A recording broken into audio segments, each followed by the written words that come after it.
En cette fin d'année 2025, votre émission Les réalisations de Fatchi vous propose de revenir sur les événements diplomatiques et institutionnels qui ont marqué ce dernier trimestre. Un de ces moments clés fut sans aucun doute le 9e sommet des chefs d'État et de gouvernement de la Conférence internationale sur la région des Grands Lacs, CIRGL, un sommet historique qui s'est tenu ici à Kinshasa. Placé sous le thème éloquent « Consolider la paix et la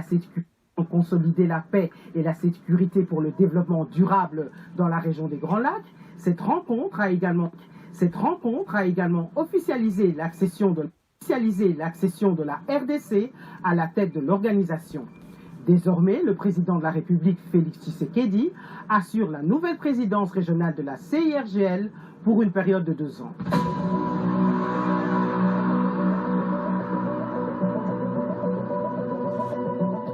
Poursuivons cette rétrospective avec un autre événement diplomatique de haute importance, la visite historique dans la capitale congolaise de son Altesse l'émir du Qatar, Sheikh Tamim bin Hamad Al Thani.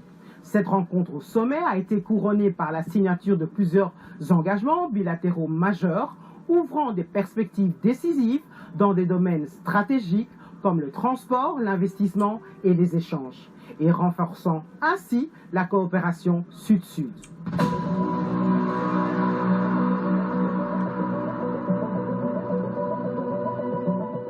Enfin, terminons cette revue avec un regard tourné vers l'avenir, les accords de Washington, conclus en cette fin d'année 2025. Ces accords sont doubles. Ils comprennent d'une part l'entérinement des accords de paix du 27 juin 2025 et d'autre part la signature de partenariats stratégiques renforcés entre la République démocratique du Congo et les États-Unis d'Amérique. Cette avancée confirme l'importance de la RDC dans la géopolitique mondiale et ouvre la voie à une coopération bilatérale historique dans les domaines de la sécurité, de la gouvernance et de l'économie.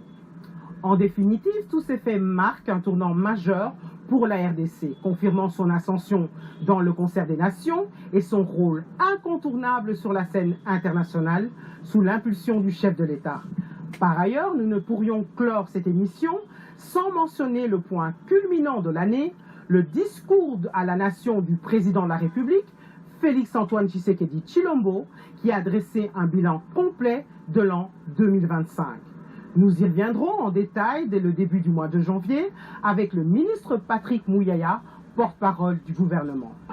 Je voudrais pour conclure adresser cette prière à toute la nation congolaise.